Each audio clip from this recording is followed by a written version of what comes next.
आज ही Doubtnut app download करें। Doubtnut पर होगा अब आपके सभी मैथ्स, केमिस्ट्री, फिजिक्स और बायोलॉजी डाउट्स का सफाया। बस अपने क्वेश्चन की फोटो खींचो, उसे क्रॉप करो और तुरंत वीडियो सोल्यूशन पाओ। Download now. तो हमारे पास क्वेश्चन है, read the following statements regarding the Mendelian inheritance and choose the correct option. मतलब हमें 5 स्टेटमेंट्स दिए हुए हैं, हमें बताने कि इनमें से कौन कौन से सही हैं। ठीक है, तो हमें फर्स्ट क्या दे रखा है कि Mendel's experiment has a small sample size which gave a greater credibility to the data. मतलब जो मेंडल ने एक्सपेरिमेंट किया था उसमें उसने सैंपल साइज जो है, मतलब जो पी प्लांट थे वो बहुत कम लिए थे, जिससे उसे डेटा जो है वो बहुत एक्यूरेट मिला था। ठीक है, तो ये जो स्टेटमेंट है ये इनकरेक्ट है। अब ये इनकरेक्ट कैसे है ये देख लेते हैं कि जो मेंडल था उसने किस पे एक्सपेरिमेंट किया था, पी प्लांट पे एक्सपेरिमेंट किया था। ठीक है, और उसने जो पी प्लांट का नंबर था वो ज़्यादा रखा था, क्योंकि अगर नंबर ज़्यादा है तभी जो उनकी ऑफस्प्रिंग होगी उनका जो रेशियो है वो थोड़ा एक्यूरेट आ पाएगा।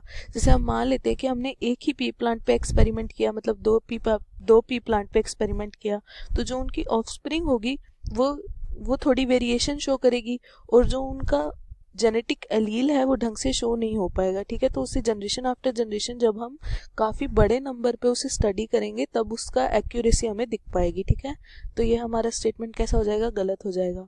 उसके बाद 2 में हमें क्या दिया हुआ है कि a true breeding line shows a stable trait inheritance and expression for several generation. मतलब ट्रू ब्रीडिंग लाइन क्या शो करती है, एक स्टेबल ट्रेट शो करती है या एक्सप्रेशन शो करती है बहुत सारी जनरेशन के लिए। ठीक है, तो ट्रू ब्रीडिंग लाइन का मतलब क्या होगा, एक ऐसा एलील या ऐसा कोई भी प्लांट जो क्या है, होमोजाइगस है किसी चीज के लिए।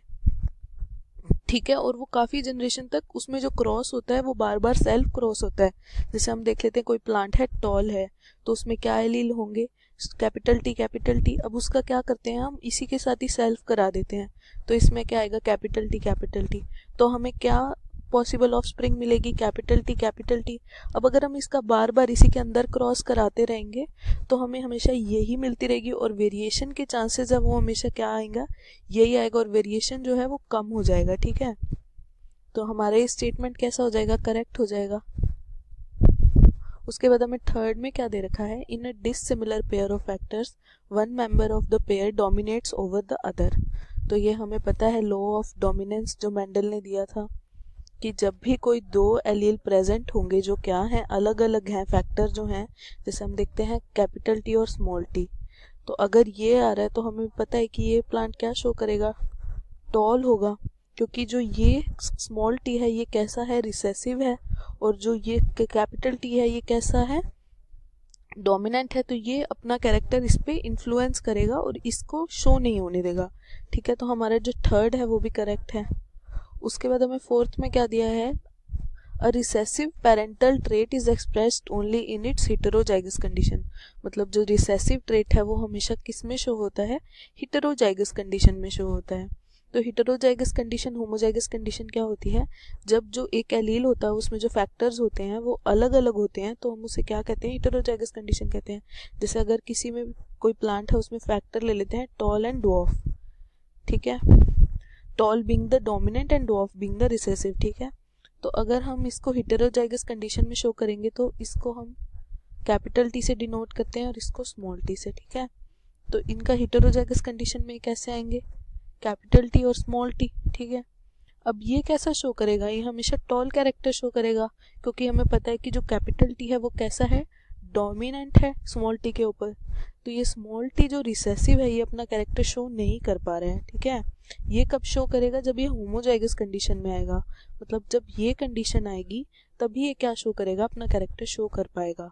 तो ये हमारा स्टेटमेंट कैसे होगा, गलत होगा। Recessive parental trait is expressed only in homozygous condition, ना कि हेटेरोजाइगस कंडीशन। ठीक है, तो अभी तक हमारा कौन कौन सा सही है, सेकंड सही है और थर्ड सही है।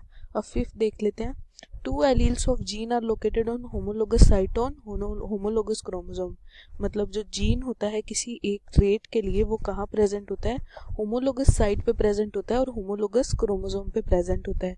तो ये सही है कि अगर एलील जो हैं वो किसी जीन की एक पर्टिकुलर साइट पे प्रेजेंट हो गए जहाँ से वो अपना क्या करते हैं, कैरेक्टर शो करते हैं, तो ये भी हमारा क्या हो जाएगा, करेक्ट हो जाएगा। तो अब हमारा कौन सा करेक्ट है, 2, 3 एंड 5। तो हमारा आंसर क्या हो जाएगा, ऑप्शन 2। क्लास 6 से 12 से लेके नीट, IIT, JEE मेंस और एडवांस के लेवल तक 10 मिलियन से ज्यादा स्टूडेंट्स का भरोसा। आज ही डाउनलोड करें डाउटनेट ऐप या व्हाट्सएप कीजिए अपने डाउट्स 8400 400 400 पर।